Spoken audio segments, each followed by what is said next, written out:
Hi guys, welcome back to another video. I hope you guys can hear me, and yeah, as I said, welcome back to another video. Before we start the video, I just want to apologize for being MIA on this space. I've just not been in that mood. You know, it just happens that, oh, I'll post next week, and then it becomes a month and a month plus, and you know, but yeah, hopefully I am back now, and you know, I have a couple of content that I'm going to upload over here. Thank you guys for your support, and yeah, so today, as you can tell by my apology not accepted anyway. We'll carry on. As you can tell by the title of this video, this is like a part 2 of my part 1 video. If that makes any sense. So I'm going to leave a link up here somewhere there, or probably in the description box. Just basically referring to that first video, and that video was basically me explaining or talking about how I was able to get my tier 4 student dependent visa, and tier 4 dependent visa, tier 4 student tier 4, or whatever, tier 4 student dependent whatever visa basically. And that is my highest viewed video till date. When I recorded that video, I just recorded it just to tell my story, just like, you know, how just tell my story, and just, you know, I didn't think of it as anything. I didn't really put on my mind and everything to it, and as compared to videos that you put on your mind and you get only 20 views. Yeah, thank you. But at the same time, you know, thank you guys for watching. Yeah, thank you. Let's just go into this one now, because people will come and tell me that I'm talking so long, and they told me in that video. So we're going to try to keep this one as short and as sweet as possible. So as you can tell by the title, as I said, this is how we have moved from the tier 4 visa to a tier 2 skilled visa. It's actually called skilled worker. Oh, skilled. Thank you. Correct it. Skilled worker. Well, before we do, can we congratulate this man here? For you need to start calling him doctor. Oh yeah. Because he has finally submitted his title has changed. PhD, and his title has changed. Yeah. So he's now Dr. Damien. Just imagine, Dr. Damien. Dr. Damien about Pokubo. DD. BSc Hons. MSc, FHEA, PhD. Oh, no, don't mention. I'm a humble fellow. By the way. Let's I'm all humble. Congratulate him in the comment section below. Just tell him well done. Yeah, I'm a humble It's been 5 years. 4 years, yeah, and it's just like 4 long years, I must say. Yeah, you know, 4 long years. But we thank God. Stressful years. We thank God it's over. Yep. So done. We're here to talk about our, you know, thanks to him, upgrade on our visa title. It's supposed to regard me. It's upgrade. Yeah, my upgrade. Our upgrade. And she doesn't respect me. Suppose they regard me, hold me in high esteem. I do. That's why you're here. That's why I'm here on your channel. I could have also done the video. Babe, you forced me down here. Forget. You did not plead. You did not bribe. I could have as well. Babe, you forced me down. About we are shooting a video today. Come, you know, babe, change, and I came. I already told you about this like 2 weeks ago. And yeah, you did. So I didn't force you. You coerced me. I didn't. But anyways, so I think I'll let him start. Why should I start? It's your channel. Okay, so basically, I just want to just explain, like, okay, not too much talk sharp, but basically how we moved from the tier 4 to the tier 2. I think in our case was pretty easy. Was it? Ish. Was it? I was saying you're forgetting easy. All the times I was applying for jobs. That one is. You're gonna open a new channel for that one. I'll talk about that one, not here. But I'll say pretty easy-ish, because from the point where he applied for the job to the point where we got our BRP, it only took us 2 months. Yeah, the whole process took us only 2 months. So as he said, you know, he has been applying for jobs and obviously not been getting offers. He finally got one offer, but they were not sponsoring after he had signed contract and everything, and they were like, they're not sponsoring, so they took the job back. And this one came, and you know, basically, as you know, he didn't want to even apply. I think he was just like, I don't know, let me just try sharp. Yeah. And he applied on the last day of the the job adverts, you know, and thank God he went for the interview and God favored him and he got the job. Smashed. I remember when the call came for when they called him to say, you know, he has gotten the job. I was working and I literally just finished speaking to a client. Like I just ended the call when I heard him say hello. He called the person's name. And I literally just jumped out of myself. I was like, did you get it? Did you get it? And he was like, calm down, calm down. And, you know, it was like, and he was, you know, speaking to the person, I knew he got it. And I just sat here on the floor and I was just crying. And I was like, thank you, Jesus. Thank you, Jesus. It was such an exciting day. Honestly, it was so good. It was just so real. I mean, how did you say it? How did you say it? Like, it was unreal. It was really, it was like, it's something that we've been wanting and we've been praying. And you know, when you think of something that feels so big and then it's finally here, like, oh wow, like it's here. And for the fact that we were not even expecting it to come this early, we were still thinking, okay, maybe sometime next year, you know, or you know, we didn't just think it will come as soon as it came, but that's just the way God wanted it to be. So obviously we had to start the whole process.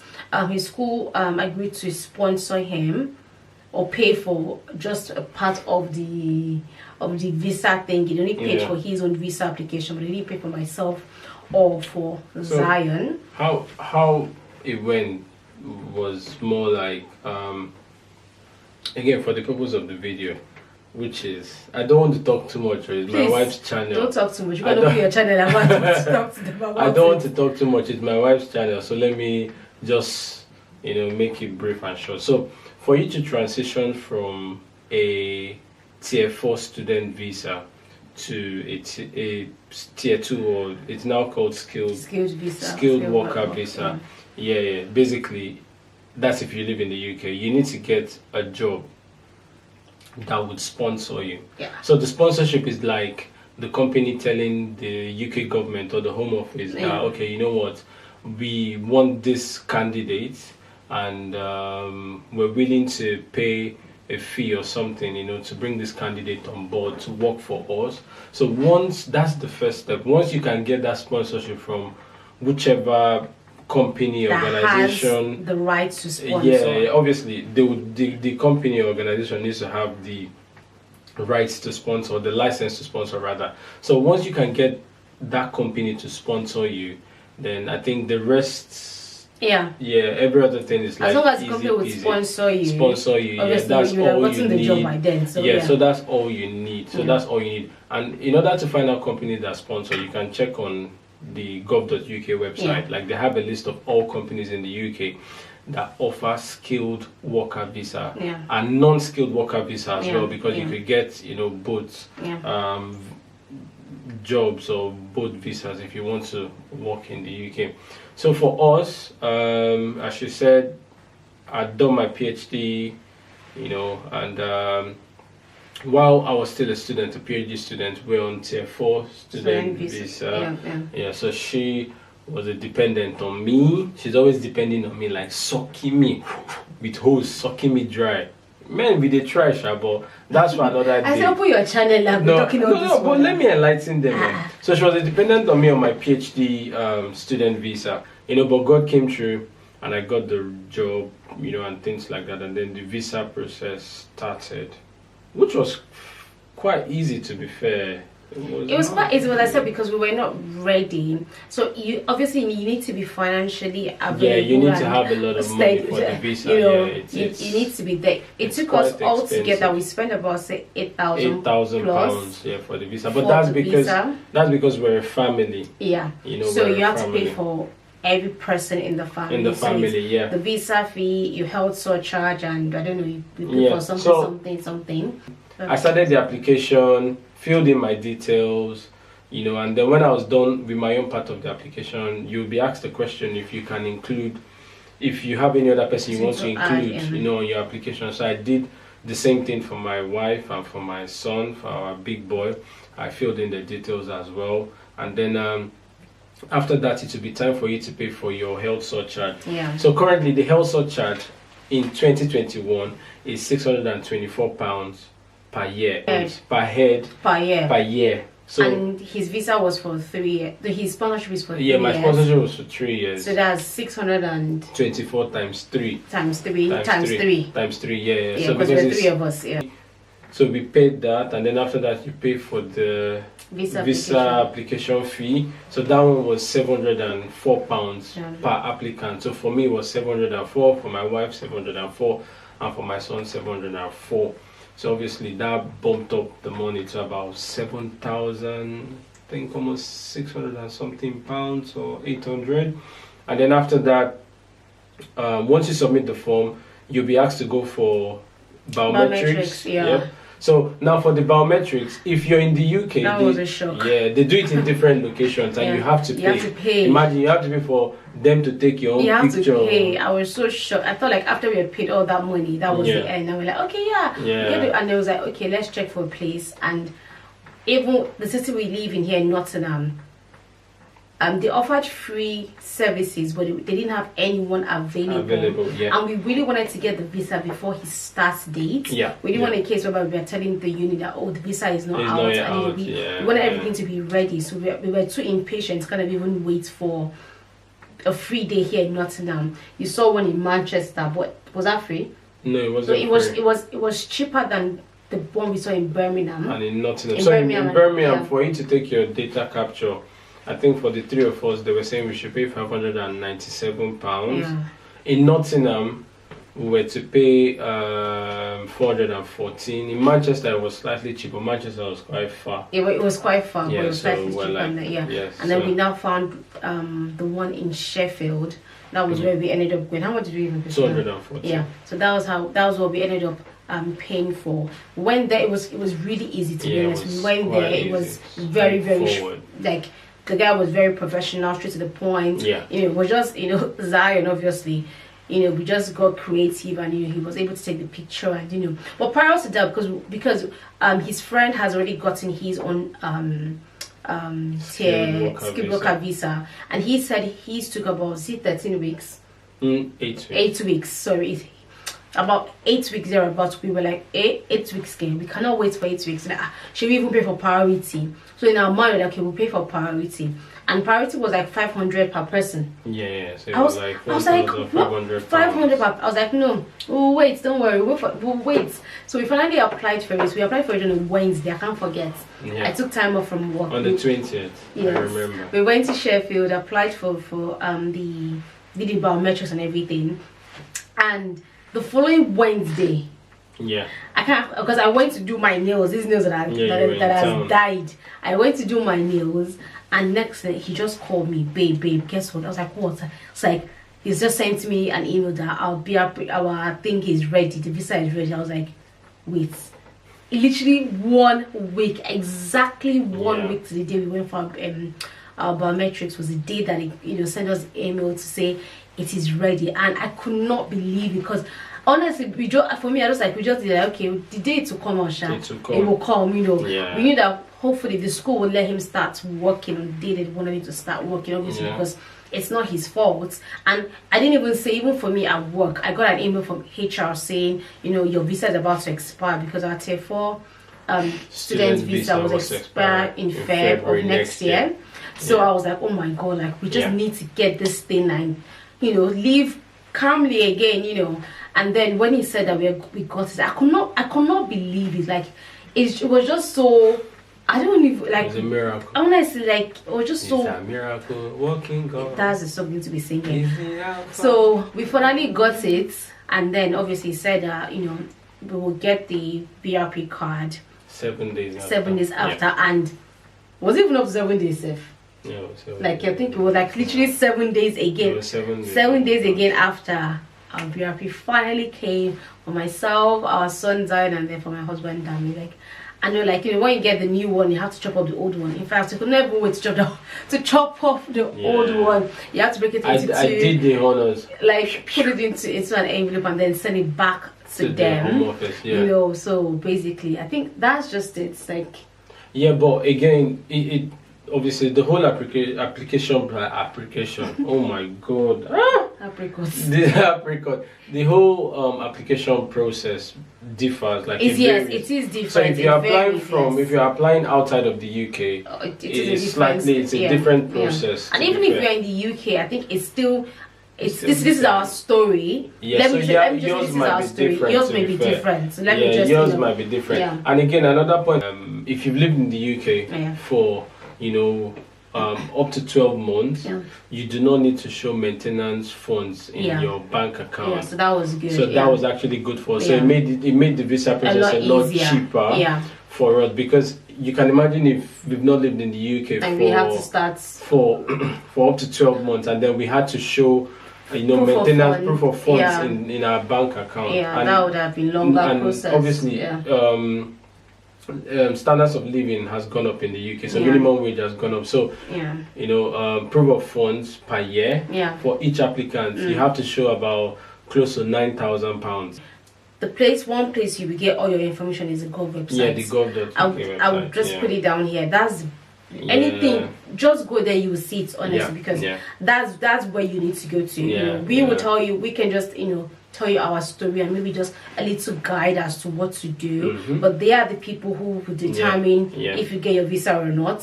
So it's best to just go there and you will see all the information that you actually need. For us, it was a straightforward process. Very. As I said, you applied for a job in September.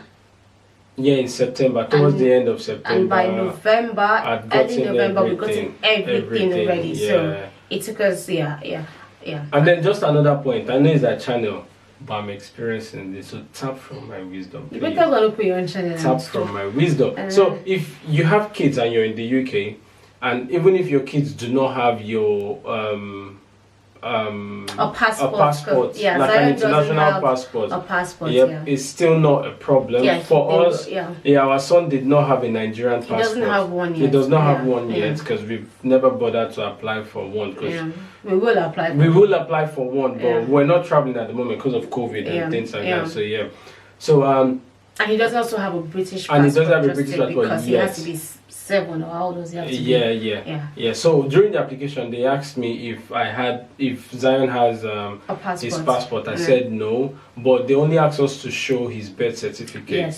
So we only showed his birth certificate, and he still got his BRP. So the BRP is just because the BRP is the visa. It's the way they give visas now, or the way they stamp visas are different. It's no longer on your passport. It's a card. It's like a card, like a debit card, something like that. So that's just what you need. Like, it's just that you don't need to be taking your passport up and down to be showing them. It's just that card. You put it in your wallet and off you go. So I guess obviously he was born here. They could be able to go back and trace to see that it's real and everything. And then obviously they gave him his birth fake before. No, but like you didn't forge your birth certificate and all those things to make sure that so basically that's it. Short, simple. But it wasn't as it wasn't happening. I'm coming from Nigeria now. The just was playing. People, we write letter. We write letter. Proof of love. Proof of love. Not just proof of funds. We did proof of love. We write letter. So, me and Tosi, we've been dating since XYZ. Downloaded Facebook chat, WhatsApp chat. It was a lot, but this one was just a lot. This one was basically more him than even us. So, and it will state that you're dependent on this person. So it is straightforward. We're very grateful to God that we've been able to attain this process. So this stage, honestly, like it's like a big weight lifted off our shoulders. It's just we just thank God. That's I think for us, we're grateful to God. But again, I know some people might take this a funny way. For us, even before I finished my PhD, we were open, like to say anywhere God wants us to go to, that's where we'll go to. So even if it's Nigeria, we're like, back to our home country, we're open because we're firm believers in is where God plants you. That's where you be successful. Where you be successful. So we're open to, okay, if God says, we should go back home. Haven't stayed there for how long? It will be like exactly. So we were very open, but then again, because we've stayed here for so long, we sort of wanted that continuity. To be fair. And so for me, since I was I mean, my wife and my son are dependent on my visa, and I was the main applicant, you know, here to study, and they came here to join me. We didn't come to join. But they did not. She came here to join me, and Zion was born here. Yeah. So I was a bit worried. Like, obviously, as a man, you're worried about the future of your family. Yeah. Okay, if we go back to Nigeria, where do we start from, and things like that. Whereas here we had already built. It's something. Home already. It feels home. Like home. Another advice I'm going to give is, if you're here, whether you're here in the UK or you're outside of the UK, when looking for jobs, you know, in the UK especially, I'm going to make it focused on the UK because that's where we live. I don't know about Canada and America. You know, one thing I'm going to say is just keep applying. Even if they reject you, still apply for another job if you see. And find out, why and get always ask for feedback. And if you don't, like, you have to tweak like your CV and things like that. Obviously, if you know people that have gotten the job, ask for their CV, to see their cover letter, their personal statement. But all of the information, as my wife said earlier, is on the Gov. Don't be lazy. Go there, read it, and Yeah, but so for us, that was our process, and to be fair, we're really, really grateful to God for helping us. As in, I wish I can. Yoruba people used to say, if they say it in Yoruba, it used to be heavy. Powerful. But I don't speak Yoruba, unfortunately. But say it in your language now. I go talk for the one who they talk for worry. You understand? Or for South, I say, you don't reach our hand. Say it in Calabar. You don't reach our hand. Say it in Calabar. In Calabar, tamno imiete. That's it, and I don't carry. No, just leave it there. You don't do it. But yes, that is our story on how we were able to move from a tier 4 visa to a tier 2 skilled worker visa. So yeah, if you guys have any questions, please feel free to leave them in the comments section below. Don't forget to thumbs up the video. Don't forget to like. That's the same thing as thumbs up, yeah. It's been a while I've recorded, I don't even know what I'm even saying. Don't forget to like, thumbs up the video. Don't forget to share. And don't forget to subscribe.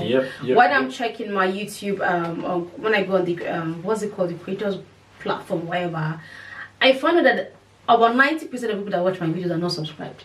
You can imagine if those 90% of you people actually subscribe. So you guys should please subscribe, and more content from me moving forward. As I said, I'm back, hopefully keep things rolling, and we're going to do vlogmas. So it's going to be vlogmas like we did last year. So basically the way I do my vlogmas is I vlog for Christmas. So I vlog for a whole week, and then I'll upload at the end of the week. I won't vlog every single day and upload. I'll vlog for a whole week and then upload it. So that's 4 videos for vlogmas. So yes, you guys should stay tuned and enjoy that with me.